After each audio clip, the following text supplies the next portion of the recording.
Hey everyone, and welcome back to the English Prep Podcast.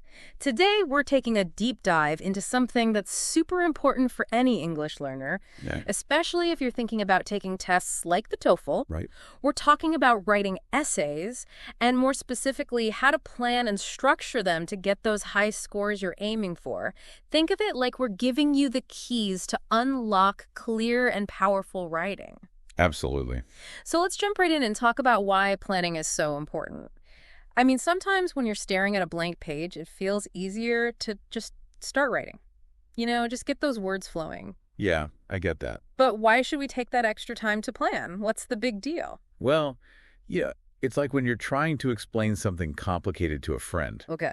You wouldn't just jump from one point to another without any connection, would you? No, that would be confusing. Exactly. You'd want to organize your thoughts first. Right. Make sure they really get what you're trying to say. Makes sense. And that's exactly what planning does for your essays. Okay, so it helps us organize our thoughts and make sure the reader understands what we're trying to say. Yep. It helps you figure out your main arguments and how they all connect to your main point, your thesis. Makes total sense. And it's especially important when you're under pressure, like during a timed test. Oh, yeah, definitely. Time is always a factor in those situations. Right, it is. So how does planning help with that?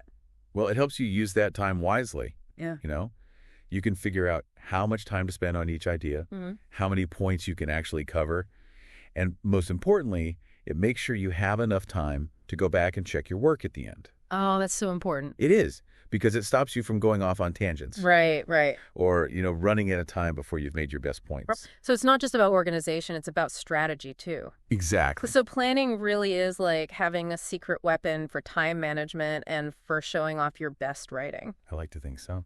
Okay, so we know planning is important, but where do we even begin? How do we get those ideas out of our heads and onto the paper? Well, there are a few really helpful techniques we can try. Okay, let's hear them. One that I find works well is mind mapping.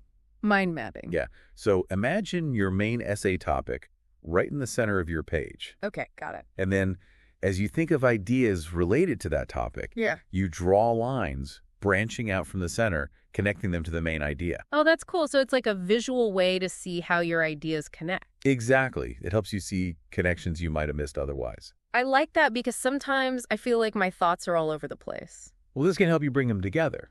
So mind mapping is one way. What else can we do? Another super simple but effective method is just making a list. A list. Just a list. Okay. And the key here is don't overthink it at this stage. So no judging, no organizing, just writing everything down.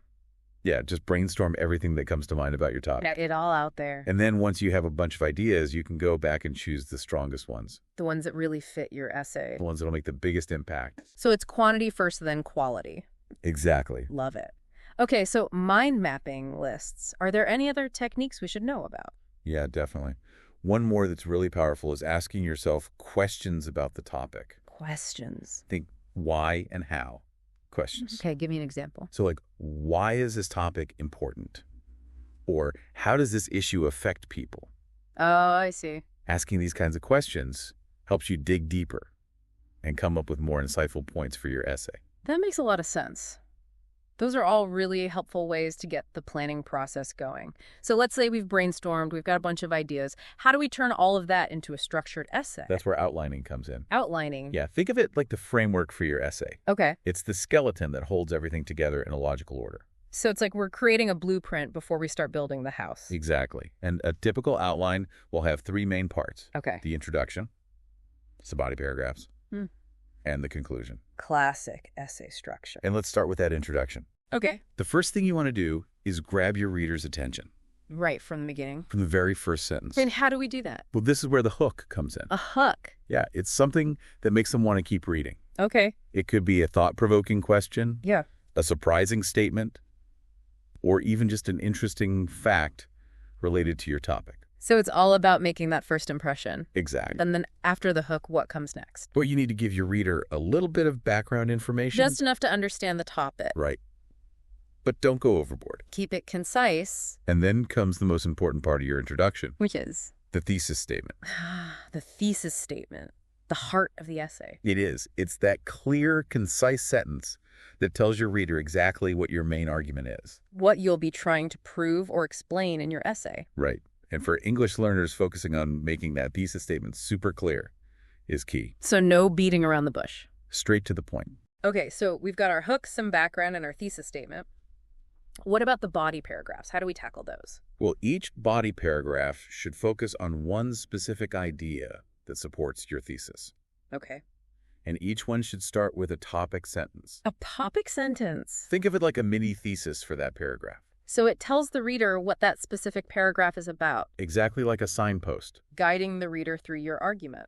And then, after your topic sentence, you need to provide supporting details. The examples that back up your point. And for TOEFL essays, it's really helpful to practice coming up with clear, concise examples. Examples that directly relate to that topic sentence. Exactly. You need to show your reader why your point is valid. Not just tell them. And remember, all these details need to connect back to your main thesis statement. Keep everything tied together. And to make your essay flow smoothly, you need to use transition words. Ah, yes. Those little words that connect everything. Like, for example, in addition, however, therefore. They're like bridges between your ideas. Helping the reader follow your train of thought.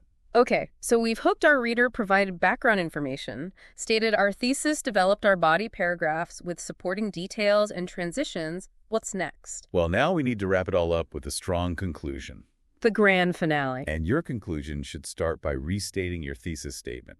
But not in the exact same words, right? Right. You want to remind the reader of your main argument, but phrase it differently. Okay. Then you briefly summarize the main points from your body paragraphs. So we're highlighting those key arguments again. And finally, you end with a strong final thought, something memorable that leaves a lasting impression. So the conclusion brings everything full circle, restates your message in a new way, and gives the reader something to ponder. Exactly.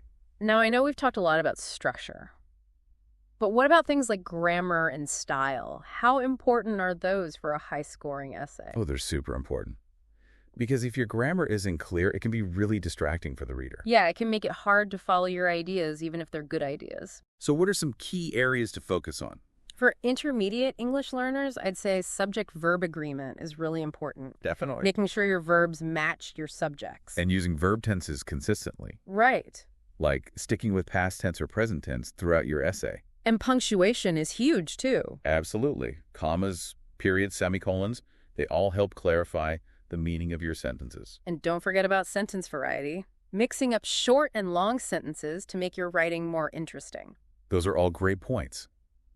So how can our listeners actually improve these grammar skills? Well, the best way is to practice regularly. Even short writing exercises can make a big difference. And don't be afraid to go back to the basics, review those grammar rules. And of course, get feedback from teachers or language partners. Feedback is so valuable. It helps you identify your weaknesses and work on them. We mentioned time management earlier for planning, but it's just as important during the writing and revising stages. Especially for time tests like the TOEFL. So any tips on how to manage time effectively during those stages? It's a good idea to allocate specific time for each part of the process. Okay. Planning, writing the intro, developing each paragraph, writing the conclusion, and then revising. So we're breaking it down into manageable chunks. And practice writing under timed conditions so you get used to that pressure. And don't try to be perfect on the first draft. No, just get your ideas down. Progress over perfection. Exactly. And then once you've got your first draft down, it's time for revision and self-editing. Yeah, this is where you really polish your work. Make it shine. So read your essay out loud. Okay. That helps you catch any awkward sentences or errors. Check if your ideas flow logically. And make sure each paragraph really supports your thesis. And of course, use those grammar and spell check tools, but don't rely on them completely. Right. Always proofread carefully yourself. And if you can get feedback from someone else, A fresh pair of eyes can be really helpful. they can spot things you might have missed. So it's all about reviewing and refining to make your essay as clear and effective as possible. So we've covered a lot of ground today. We have. What are some final pieces of advice for our listeners who really want to master essay writing? The most important thing is to practice consistently. The more you write, the better you'll get. Read lots of different English texts to see how other writers use language. Don't be afraid to ask for feedback. Embrace it. And believe in yourself.